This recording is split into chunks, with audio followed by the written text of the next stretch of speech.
দেখো রাসায়নিক গতিবিদ্যা মানে কোনো মনে করো একটা আমি প্রথমে এক্সাম্পল দিয়ে বুঝি PCl5 আছে আমাদের বিক্রিয়া করছে এগুলো, এটা বিক্রিয়া করে কি উৎপন্ন করলো PCl3 + Cl2।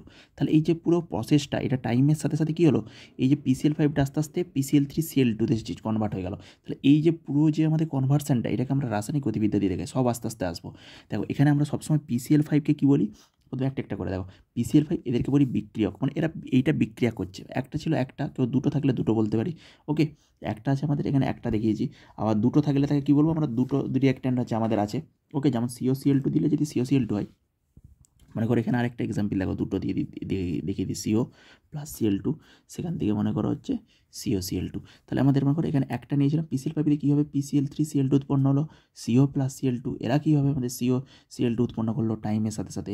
এইগুলোকে আমরা কী একটা তো সমীকরণ বা একটা টার্মে আমাদেরকে রিপ্রেজেন্ট করতে হবে, সেই যে পুরো ঘটনাটাকে সেটাকে বলি রাসায়নিক গতিবিদ্যা। কীভাবে উৎপন্ন করছে আমি পরপর এবার আসবো। দেখো এবার যেটা আমাদের রিঅ্যাকট্যান্ট করছে মানে বিক্রিয়া করছে সেটাকে বলবো বিক্রিয়ক বা বিক্রিয়ক বলবো বা রিঅ্যাকট্যান্ট বলবো, ইংরেজিতে বলি রিঅ্যাকট্যান্ট, বাংলায় বলি বিক্রিয়ক।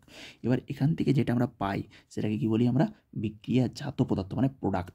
সেটাকে আমি কেমিক্যাল রিয়াকশানে আমাদের সবসময় সেটাকে রিপ্রেজেন্ট করা হয় এ থেকে প্রোডাক্ট এইভাবে, যেইটা রিয়াকশান করছে সেটাকে বলি রিয়াকট্যান্ট, মানে বাংলায় কী বলে সেটাকে বিক্রিয়ক। সেটাকে আমি দেখিয়েছি জেনারেল ফর্মুলাতে কি দেখিয়েছি, মনে করো এই যে CO + Cl2 COCl2 উৎপন্ন করছে, PCl5 থেকে PCl3 Cl2 উৎপন্ন করছে, সেটাকে আমি জেনারেলি দেখিয়েছি এ থেকে প্রোডাক্ট, একটা নর্ম্যাল ইকুয়েশান দিয়ে দেখিয়েছি।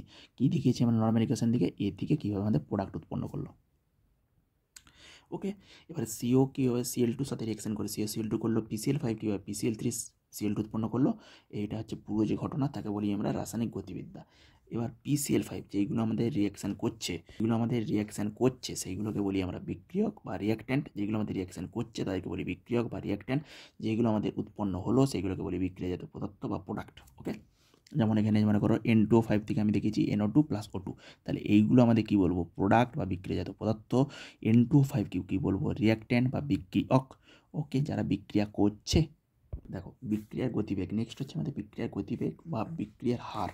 আমাদের এখানে কি হয় যে বিক্রিয়ার হারটাকে দেখতে হয়, মানে স্পিড অফ ভেলোসিটি। ফার্স্ট আমাদের কী দেখতে হয়, সব থেকে যেটা আমরা রিপ্রেজেন্ট করি রেট অফ এ রিয়াকশান, একটাই বলে দেবো রেট অফ এ রিয়াকশান। এটা আমাদের মেইন হচ্ছে আমাদের রিয়াকশানের রেটটা, এর উপরে আমাদের অনেক কিছু ডিপেন্ড করছে।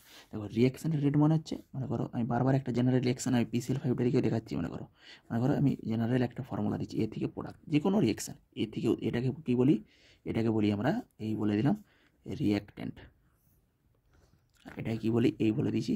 প্রোডাক্টটাকে আমি লিখছি PDT, প্রোডাক্ট PDT, এটা কী লিখছি প্রোডাক্ট, ওকে, এ থেকে প্রোডাক্ট। এবারে রেট আসবো, মানে কি রেট, বিক্রিয়ার যে গতিবেগ তাকে বলি বিক্রিয়ার রেট, এটাকে বলি ভেলোসিটি বা রেট বলতে পারো।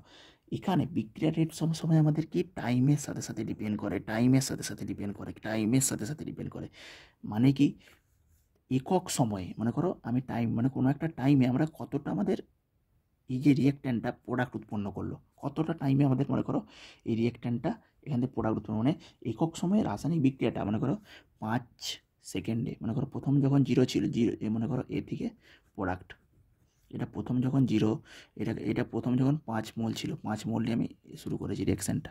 এটা 5 কোয়ান্টিটি এখানে মোল হিসাবে নেওয়া হয়, ওকে। 5 মোল নিয়ে এটাকে রিয়েকশানটা আমরা মোল নিয়ে আমরা শুরু করেছি, ঠিক আছে। এবারে এরপর আমাদের কতটা 5 মোল নিয়ে আমি রিয়াকশান শুরু করেছিলাম, কিন্তু এটা তখন প্রোডাক্ট কিছু উৎপন্ন হয়নি।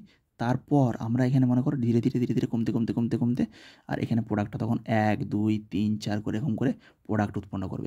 এটা কী হবে, এটা কমবে এটা বাড়বে, এটা 4 হবে 3 হবে, যখন 4 হচ্ছে এটা কমছে তখন আমাদের 1 প্রোডাক্ট উৎপন্ন হয়েছে। সাপোজ একটা এক্সাম্পল দিই, যখন 3 হচ্ছে, ইউনিট কনভার্সন সব আসবো আমি, যখন 3 হচ্ছে প্রোডাক্টটা একটু কমলো, এর উৎপন্ন 4 মোল হলো 3 মোল হলো, এখানে সব প্রোডাক্টটা তখন বেশি করে উৎপন্ন হবে, মানে এটা কমবে এটা বাড়বে, মানে রিয়াকশান হচ্ছে মানে একটা রিয়েক্ট্যান্ট থেকে কতটা প্রোডাক্ট দিচ্ছে টাইমের সাথে সাথে, সেটাকে আমরা বলি রিয়াকশান রেট।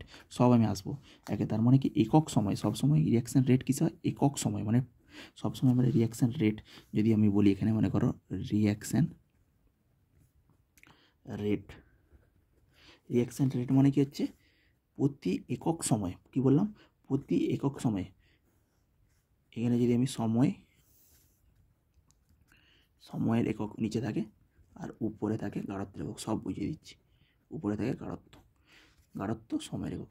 তার মানে কি প্রতি একক সময়ে যতটা আমাদের রিয়াকশান হয়েছে, তার মানে কি প্রতি একক সময়ে কতটা রিয়াকশান হয়েছে, তার মানে আমাদের কতটা প্রোডাক্ট উৎপন্ন হয়েছে প্রতি একক সময়ে। মনে করো এই তো বললাম 5, যখন টি সমান 0 ছিল তখন 5 মল ছিল, টাইম যখন শুরু করিনি তাহলে একটু টাইম স্টার্ট করলাম, 1 মিনিট হলো রিয়াকশানটা, বা 1 সেকেন্ড, আমি সেকেন্ডে দিয়ে দিই 1 সেকেন্ড হলো, তখন এটা মনে করো 1 কমলো, 4 মোল কমলো, মানে রিয়াকশান হলো কত 1 মোল, তাহলে উৎপন্ন হবে তাহলে প্রোডাক্ট, সেই 1 মোলটা কেন প্রোডাক্ট হিসাবে উৎপন্ন হলো।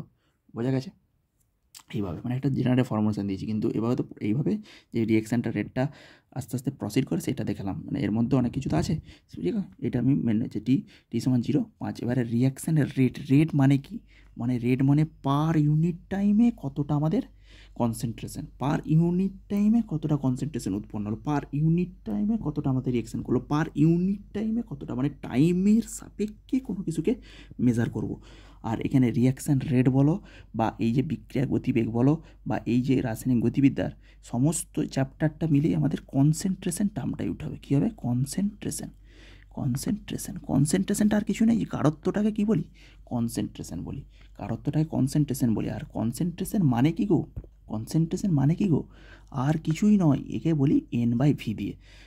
কনসেন্ট্রেশন মানে কি? N/V মানে মনে করো এখানে একটা জলের বোতল আছে,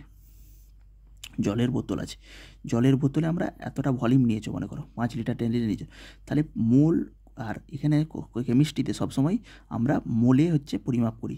তাহলে এই যে মনে করো এই যে 5 মোল টোটাল এখানে কত হচ্ছে, 5 লিটার একটা সলিউশন আছে, 5 লিটার, এইগুলোকে সবসময় এরকম মনে করো 5 লিটার, সেখানে আমি কতগুলো মোল আমি কিছু মিশালাম, মনে করো চিনি মিশিয়ে দিলাম বা কিছু একটা নুন চিনি মিশিয়ে শরবত করে দিলাম, তাহলে এইগুলোকে আমরা কী বলি? সবসময় কনসেন্ট্রেটেড, মানে কত 5 লিটারে কতটা মোল আছে আমাদের, সেটাকে বলি আমরা কনসেন্ট্রেশন, মানে N/V, মানে পার লিটারে আমাদের কতটা মোল আমাদের আছে। ওকে, N/V, এটাকে বলি আমরা কনসেন্ট্রেশন। মনে করো এখানে হচ্ছে আমাদের কী থাকে? ভলিউম থাকে নিচে, উপরে থাকে মোল, নিচে থাকে ভলিউম, নিচে থাকে উপরে থাকে মোল। আর এই মোলটা দিয়ে আমরা এখানে কেমিস্ট্রিতে সমস্ত কিছু পরিমাপ করি। সবসময় কী লেখা থাকবে কনসেন্ট্রেশন লেখা? N/V, মানে মোল পার লিটার। তাহলে গাঢ়ত্বের একক উপরে কী থাকে সবসময়? কী থাকে গো? মোল ইন্টু লিটার ইনভার্স, তাহলে মোল লিটার ইনভার্সটা আসে কোথা থেকে? কনসেন্ট্রেশন সমান N/V থেকে। কনসেন্ট্রেশন কেন এলো? আমরা সমস্ত কিছু এখানে রিয়াকশান রেটে গাঢ়ত্বের কতটা পরিবর্তন নেব, গাঢ়ত্ব কতটা পরিবর্তন হয়েছে নেব, মানে সময়ের সাথে সাথে কতটা গাঢ়ত্ব পরিবর্তন হলো, এইটা আমরা দেখাবো। তাই আমরা এখানে কনসেন্ট্রেশন টার্মটা দিলাম, উপরে আসলো মোল পার লিটার, নিচে সময়ের একক এখানে সবসময় সেকেন্ডে আসবো, সময়ের একক এখানে সবসময় সেকেন্ডে আসে, মিনিটও নিতে পারো, আওয়ারও নিতে পারো, কিন্তু সব অঙ্ক করার ক্ষেত্রে সব সেকেন্ডেই আসে, সব সেকেন্ডেই নিতে হবে। ওকে, অঙ্কতে লিখে দেওয়া থাকবে কত সেকেন্ডে আমাদের কতটা পরিবর্তন হলো। ওকে, ওখানে আমাদের অ্যাব্রিভিয়েশন লেখা থাকবে। ওকে, দেখো মোল ইন্টু লিটার ইনভার্স, রেটের একক কী হচ্ছে? Mole into litre inverse into second inverse, mole into litre inverse into second inverse, মানে কতটা পার ইউনিট টাইমে কতটা গাঢ়ত্বে পরিবর্তন হয়েছে, মানে পার ইউনিট টাইম এই যে সেকেন্ডে যে সময়টা কতটা গাঢ়ত্বের পরিবর্তন হলো, এটাকে বলি আমরা রিয়াকশন রেট। বোঝা গেছে? পার একক সময়ে কতটা বিক্রিয়া হলো, মানে কি কতটা প্রোডাক্ট উৎপন্ন হলো বা কতটা বিক্রিয়ক আমাদের ধীরে ধীরে কমতে থাকলো, সেটাকে আমরা কি বলবো? একদম হ্রাস পেলো, সেটাকে আমরা বলবো কি? Reaction rate. তারপর রিয়াকশান রেট বললে কিচ্ছু নয়, শুধু গাঢ়ত্ব বাই সময়,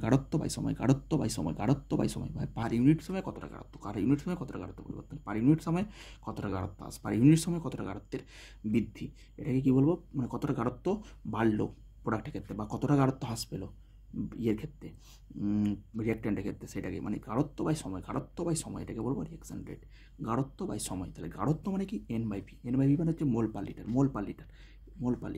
আর mole into litre inverse second inverse, এটাকে কী বলবো? এটাকে রিয়াকশান রেট বলবো পুরো। এটা ইউনিটের মাধ্যমে দেখিয়ে দিলাম, ইউনিটের মাধ্যমেই সব আমরা এখানে সলভ করব, তবেই যে আমাদের একদম ডিরেকশান ঠিক থাকবে এবং পরীক্ষায় ফুল মার্কস আসবে, এবং ম্যাথামেটিক্সগুলোর ক্ষেত্রেও আমরা এইভাবে ইউনিট আমরা প্র্যাকটিস করতে যাব। ওকে, বোঝা গেছে? তাহলে রেট অফ রিয়াকশানটা কতটা প্রসিড করলো, কতটা এগোলো, সেটা তাহলে